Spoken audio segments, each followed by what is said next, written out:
Hello, welcome back to the reading of the poem of the Man God, written by Maria Valtorta, Volume 4. Chapter 453, Part 3.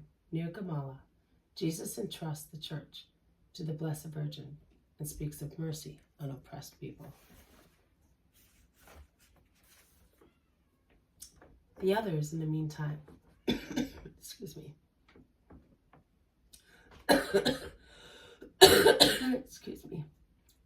The others, in the meantime, have tidied themselves up and are coming looking for Jesus, who had moved a short distance away from the resting place. "We are ready, Master." "All right, let us go this way." "But is it the right one? The woods come to an end here." "The last time we walked through the woods," objects James of Zebedee. "Because we were coming up from the lake. But now we can take the right road, see? Gamala is over there, southeast, and this is the only road. The other three sides are impassable except for wild goats." "You are right.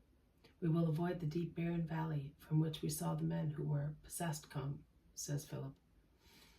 They walk fast and are soon out of the wood in which they slept, along a stony path running beyond a little valley that grows wider the more they approach the bizarre mountain to which Gamala clings, and which is very steep on three sides. Excuse me.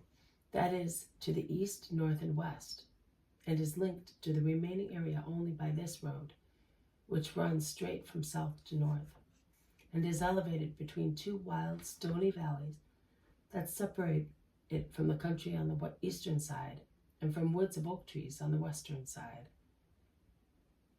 Many swineherds pass by in the middle of their grunting herds, going to the oak woods.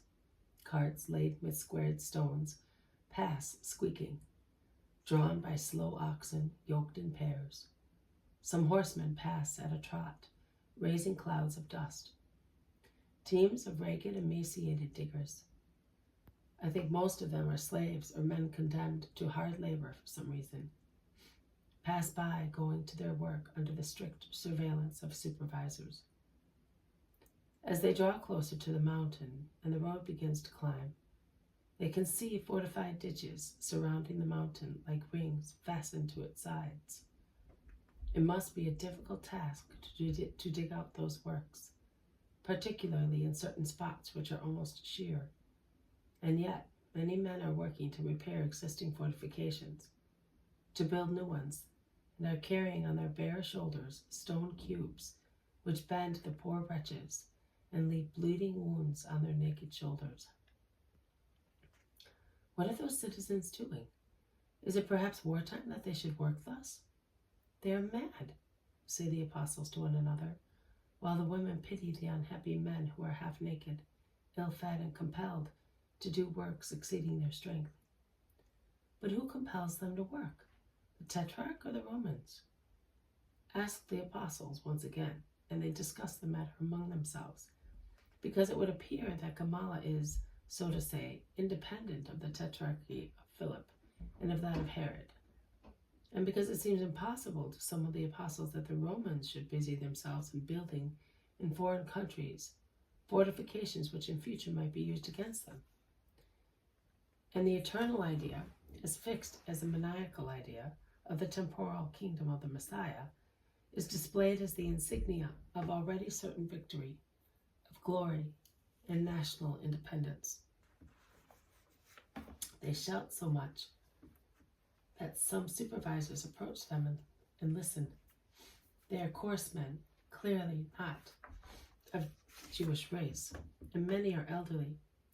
Several of them have scars on their bodies, but their identity is clarified by the scornful remark of one of them. "Our kingdom? Did you hear that, Titus? O big-nosed people, your kingdom is already crushed under these stones. He who uses the enemy to build against the enemy serves the enemy.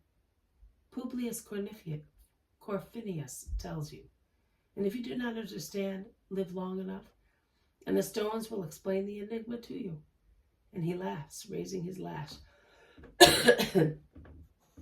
excuse me, because he sees an exhausted workman stagger and sit down, And he would strike him if Jesus did not stop him moving forward and saying, "You are not allowed to do that. He is a man like you. Who are you who meddle with and defend a slave? I am mercy.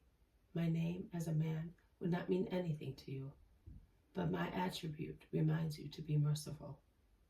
You said, he who uses the enemy to build against the enemy serves the enemy. You spoke a sorrowful truth, but I will tell you a bright one. Who does not use mercy will not find mercy. Are you a rhetor? I told you, I am mercy." Some people from Gamala, who are going towards their hometown, say, "He is the Rabbi of Galilee, he who gives orders to diseases, to the winds, waters, and demons, who changes stones into bread, and whom nothing can resist. Let us run to town to tell the people, so that sick people may come, and we may hear his word. We belong to Israel too, and some of them run away. Some gather round the master."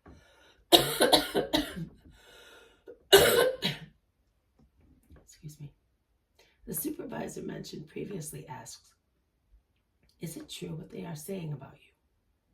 "Yes, it is. Work a miracle and I will believe it." "You do not ask for miracles to believe. You ask faith to believe and thus obtain a miracle. Faith and pity for your neighbor. I am a heathen. That is not a valid reason. You live in Israel, which gives you money. Because I work. No, because you make people work. I know how to make people work. Yes, mercilessly. But have you never considered that if instead of being a Roman you were a Jew, you might have been in the place of one of these men? Of course, but I'm not. Through the protection of the gods. Your vain idols could not protect you if the true God wanted to strike you. You are not dead yet, so be merciful in order to receive mercy." The man would like to retort and discuss, but he shrugs his shoulders disdainfully, and turning his back, he goes away and strikes a man who had stopped working with his pick in a hard, rocky lair. Jesus looks at the unhappy fellow who has been struck, and he looks at the striker as well. Two glances of the same and yet different pity. They are so deeply sad that they remind me of certain glances of Christ during his passion. But what can he do? As he has no power to interfere, he resumes his way with the burden of the misfortunes just seen lying heavy on his heart. This has been a reading from the poem of the Man God, written by Maria Valtorta, Volume 4, Chapter 453, Part 3. Near Gamala, Jesus entrusts the church to the Blessed Virgin and speaks of mercy on oppressed people. Thank you for listening. I will see you tomorrow. May God bless you, and may peace be with you.